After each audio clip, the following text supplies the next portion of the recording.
So hello everyone, क्या हाल चाल? बढ़िया एकदम। तो स्वागत है आपके अपने यूट्यूब चैनल पढ़ेगा बिहार में। तो गाइस एक नए लेक्चर को लेकर आ गए जो क्लास 10th के बायोलॉजी से रिलेटेड, बायोलॉजी का चैप्टर नंबर 5 नियंत्रण और समन्वय है। ठीक है, तो इससे रिलेटेड जितने ऑब्जेक्टिव क्वेश्चन बन सकते हैं जो एग्जाम में पूछे गए हैं या फिर पूछने की पूरी संभावना है, उस सारे को इसमें डिस्कस करने वाले हैं। ठीक है, चलिए क्लास को शुरू करते हैं मोटिवेशन के साथ।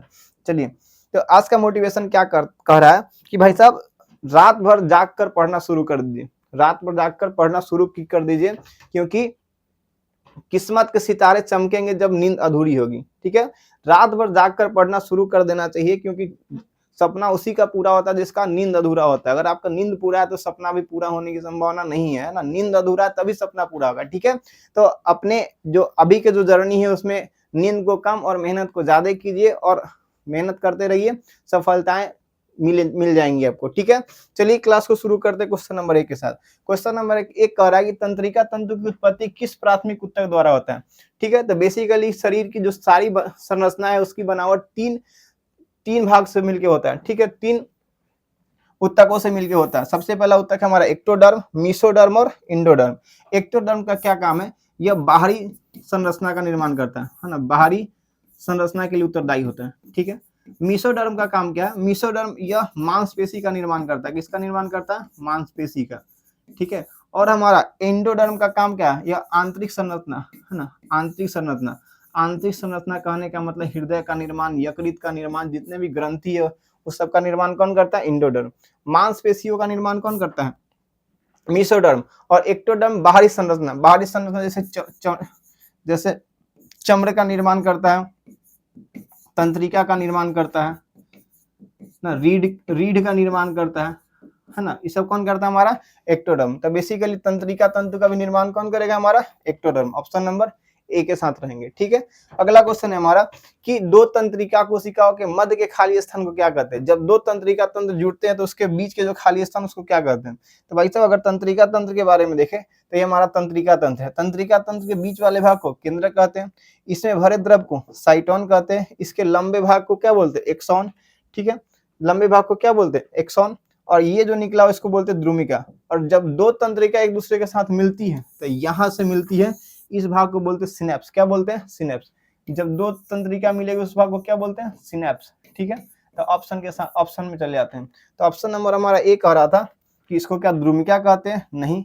क्या सिनेप्स कहते हैं? हाँ, इसको क्या बोलते हैं? सिनेप्स। ऑप्शन नंबर बी के साथ चलेंगे। किसके साथ चलेंगे?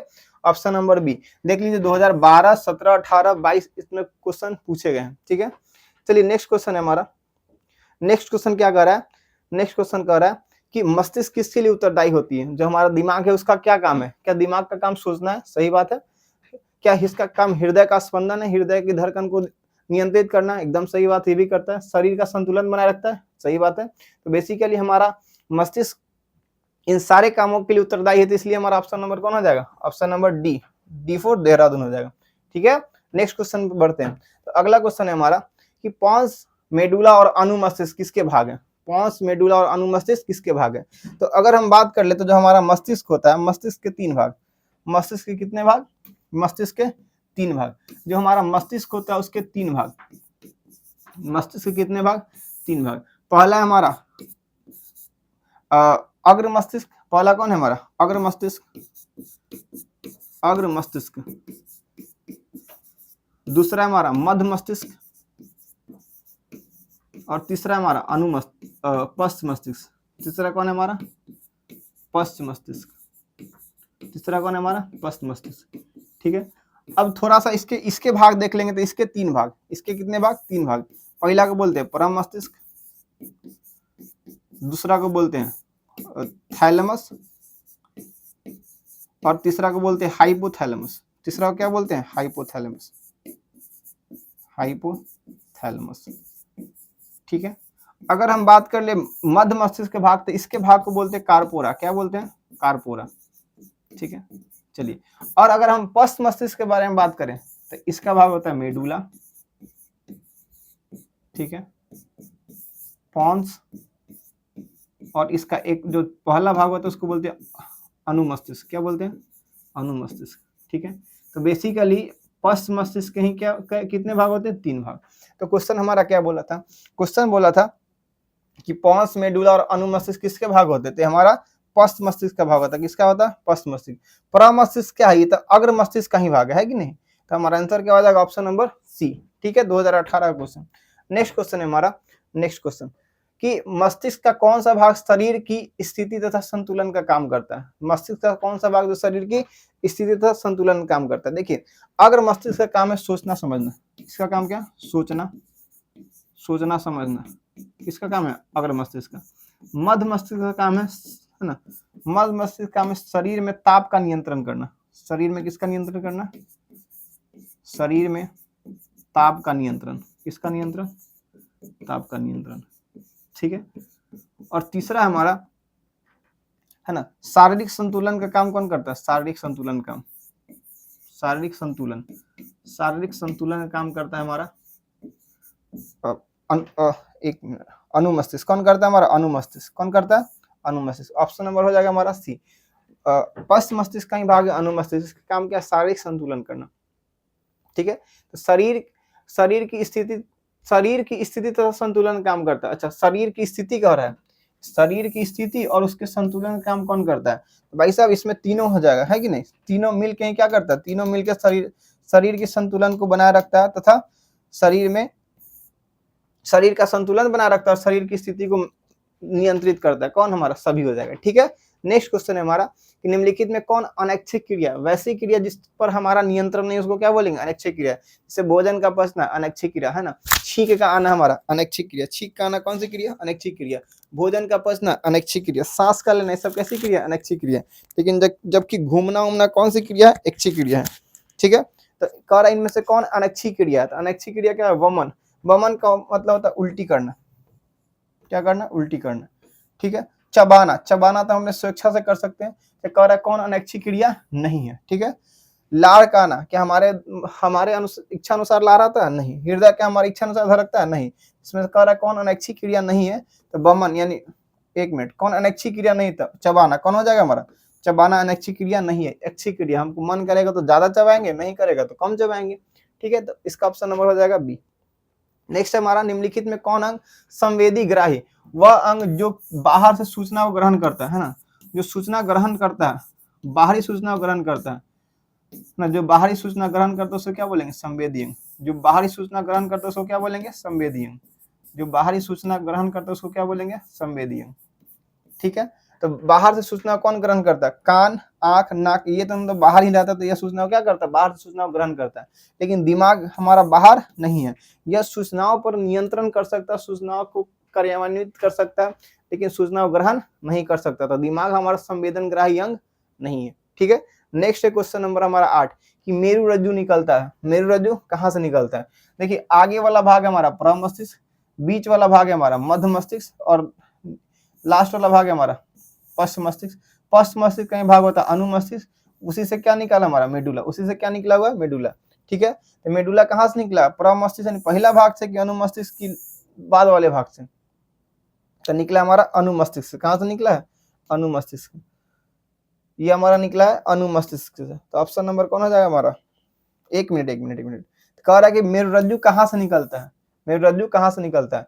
तो बेसिकली पश्च मस्तिष्क का 3 भाग, ऊपर वाला अनुमस्तिष्क, पॉन्स और मेडुला। मेडुला से ही कौन निकल रहा है, मेरुरज्जु। म से मेडुला, म से मेरुरज्जु। तो ऑप्शन नंबर कौन हो जाएगा हमारा, डी। ऑप्शन नंबर कौन हो जाएगा हमारा, डी। ठीक है, चलिए अगला क्वेश्चन है हमारा, शरीर का संतुलन कौन बनाए रखता है।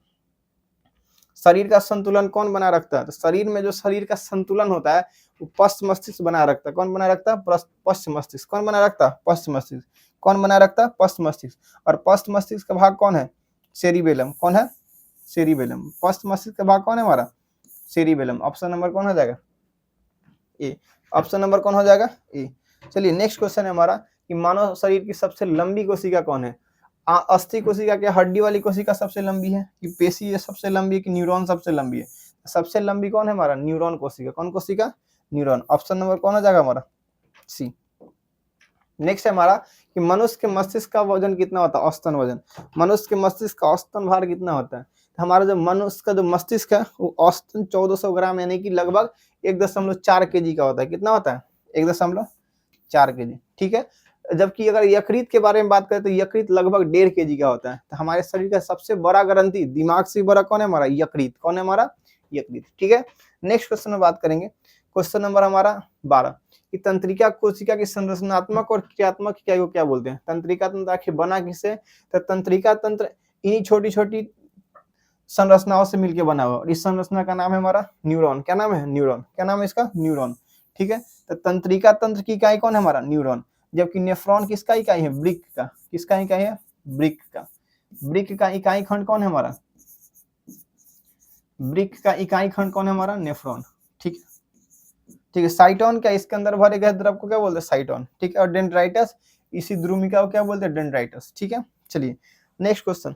क्वेश्चन नंबर नेक्स्ट है हमारा मेरुरज्जु। मेरुरज्जु कहाँ से निकलता है ना? निकलता होना चाहिए। मेरुरज्जु कहाँ से निकलता है? मेरुरज्जु कहाँ से निकलता है? तो अभी थोड़ा देर पहले जो क्वेश्चन था वही हमारा कि मेडुला के नीचे वाले भाग से निकल रहा था। ऑप्शन नंबर क्या हो जाएगा हमारा? बी। B for Baahubali.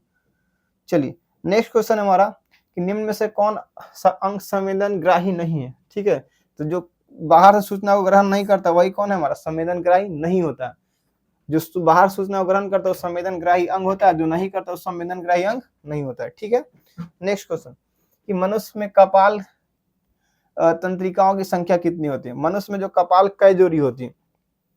तो मनुष्य के अंदर जो कपाल होती है वह 12 जोड़ी होती है। कितनी होती है? 12 जोड़ी। मनुष्य के अंदर कपाल में कितनी हड्डियां होती है? 12 हड्डियां। कितनी हड्डियां? 12। ठीक है, चलिए इसको याद रख लेंगे। नेक्स्ट क्वेश्चन है हमारा कि मस्तिष्क का कौन सा भाग गंध पहचानने का केंद्र है ना?